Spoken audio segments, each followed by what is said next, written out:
Hi, this is Deborah Torres, author of Amish fiction, and I'm here with my latest book that I wrote with author Tracy Fredrikowski, An Amish Christmas at the Apple Blossom Inn. And it's a little exciting today because I'm doing something that I've never done before, and I'm going to make a German Christmas Stollen. Now, the Christmas Stollen is special because it actually is a recipe that's mentioned quite a few times in this book, and you'll see as you read the book that it's actually, there's sort of a mystery that happens around that recipe. It actually has, gets stolen, sort of. So you're gonna have to read the book to find out, but it's a super amazing book, and there's a lot of great just Amish tales between these two sisters, the Byler sisters. Actually, there's many sisters that recently had their mom pass away and their dad pass away a few years earlier.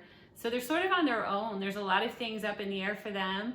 And two of the older sisters, Sadie and Katie Byler, have to work at the Apple Blossom Inn under the leadership of their boss, Mrs. Sorensen, who sometimes is not very nice. So anyway, I'm not going to spoil it for you and tell you too much, but I do want to tell you that as I go through making this Stollen, just going to have some video. Right now I have submerged some raisins and slivered almonds in some apple juice and some almond extract. And that's what's going to go into the fruit bread. It's sort of a Christmas sweet fruit bread. And so anyway, doing that, and then we're going to start the dough, and I'll just kind of keep you here with me along the way so you can watch the progression of this amazing Amish Christmas Stollen.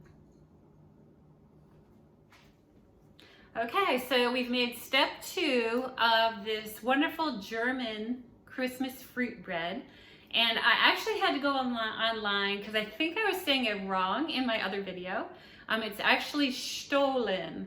There was a gentleman who had a little video that said how to say stolen, and I've been saying Stollen this whole time, I think. So it's stolen, but the gentleman said it's not stolen, it's Stollen. So there it is. We're making a Christmas Stollen, a German holiday fruit bread. And again, in the book, The Amish Christmas at the Apple Blossom Inn, I don't have the copy here for, but it will, there is a 100-year-old secret recipe that belongs to the Apple Blossom Inn's owner, the Sorensens, and Mrs. Sorensen. And so there's this secret recipe that everybody comes to the inn every Christmas just to eat the Christmas Stollen at this inn. And something happens to the recipe. I'm not going to say what because you got to read the book to find out. But anyway, again here, you're following me the progression of the Christmas Stollen that I'm making. So basically, so I'm not Amish, and I am not using a cook stove. I'm using my electric appliances. So I'm also using a bread maker. So I'm bypassing, at the end of the book, the Amish Christmas at the Apple Blossom Inn book that I wrote with Tracy Fredrikowski, there is a recipe for this Christmas Stollen.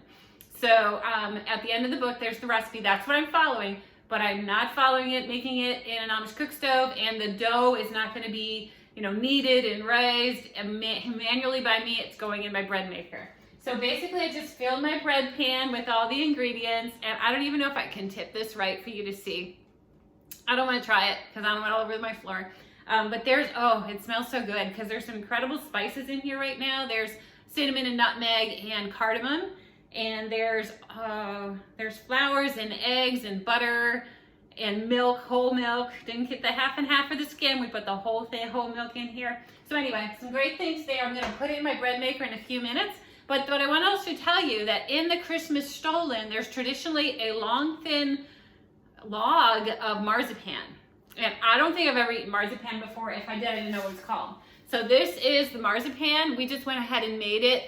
Basically, in our food processor, we beat together a cup and a half of almonds, mixed it with egg white, almond extract, and some confectionery sugar.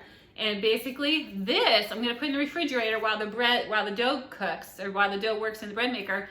And then when we're ready to knead the dough, we take it out, knead it, we put in those raisins and almonds that we saw earlier that I made. and we're gonna need that raisins and almond in it.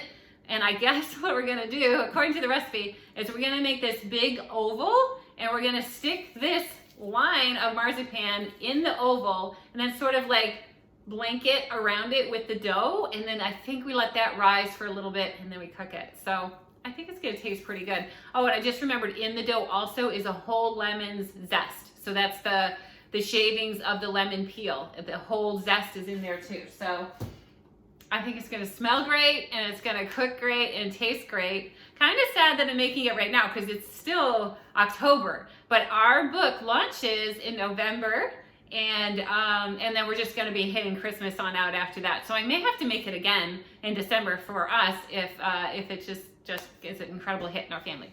So anyway, gonna go ahead and put this in the bread maker, and I will show you what that dough looks like when it comes out.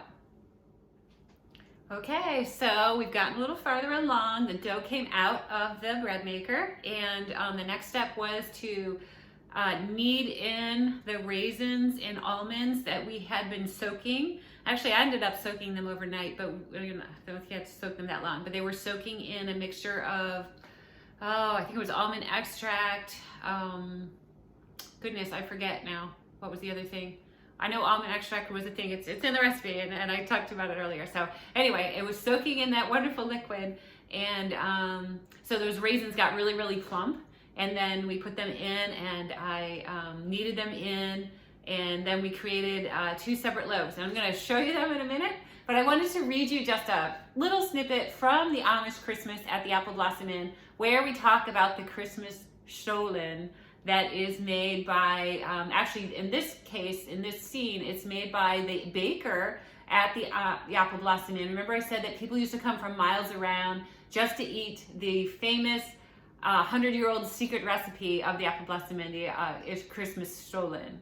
So anyway, so I'm gonna go ahead and start, and I'm gonna read just a tiny bit from this book for you about the Stollen. So there was a buzz outside the kitchen door, indicating the guests were getting restless. "This is coming out just in time." She took a sharp knife and cut it into thick wedges. "Would you take this out? There'll be some blueberry peach baked oatmeal to follow." Sadie nodded, and she grabbed an extra oven mitt. "Oh, and if anyone asks, the Christmas Stollen is now cooling off." Cindy had spread out a kitchen towel and was waving it over the sweet-smelling pastry. "I hope I got the recipe right. Mrs. Sorensen about fired me last week when I told her I couldn't find it." She shook her head. "Tisk, the woman would never let me write down a copy, and now see what mess we're in." Sadie gulped and pressed her free hand against her apron pocket. "I'm sure it'll churn up." She walked up to 8 fat little loaves, generously dusted with powdered sugar.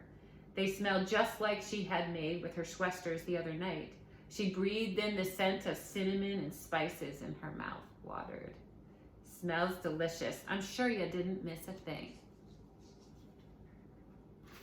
Let's see. A man with a salt and pepper beard came up to the guest window in the kitchen. "Excuse me, will you bring out the Stollen soon? I was hoping to get a piece hot from the oven." He gave her a winning smile. "I'm here to see what all this fuss is about." All right, so that's all I'm going to read you right now. And I am going to quickly just show you, bring this cup a little bit closer, and just show you, maybe I'll bring them to you. These are the loaves, and my recipe, makes 2 loaves of the Christmas Stollen. So obviously this hasn't been baked yet, doesn't have the powdered sugar coating yet, but it does have that, remember that tube of marzipan in the middle of it, and it has a generous amount of raisins and slivered almonds mixed throughout it. And when I pulled it out of the bread maker, man, that smell was so good. So I'm super excited. What we're supposed to do now is, according to the recipe, we're just going to cover the bread with a slightly wet towel and let it raise in a warm space for 45 minutes. Then I think we throw it in the oven, let it bake, and then I guess cool it a little bit, and then cover it with that powdered sugar. When I read about the Christmas Stollen, they said something about the powdered sugar in Germany symbolized just a blanket of snow. So what you get around Christmas time. So anyway, there it is. Christmas Stollen loaves ready to raise and then go into the oven. Okay, well, I did it. I had a little help, but I did finish making the German Christmas Stollen that's featured in the Amish Christmas at the Apple Blossom Inn. I'm so excited to share this book with you and also to let you take a look at our Stollen.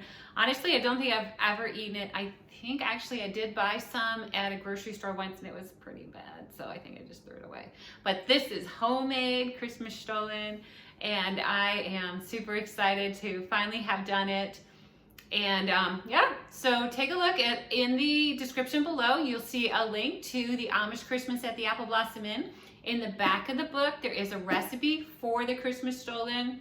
I wanted to say, when I was sprinkling the powdered sugar over top, it did look like it was snowing on the bread. And when I was reading about Christmas Stollen, they were talking about it was because it's a German recipe that was baked at Christmas time. The snow was reminiscent of a German landscape, and the Christmas the spices, and I guess fruit and nuts were reminiscent of Christmas time. So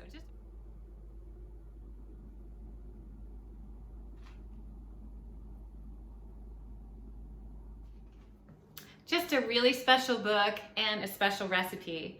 So in the links below, you'll have the option, go ahead and subscribe to my channel. I do Amish book reviews like this one.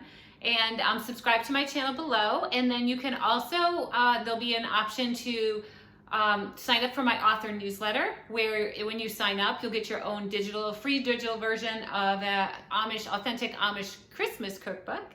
And then also you'll be able to buy this book written by me and Tracy Fredrikowski in the links below as well.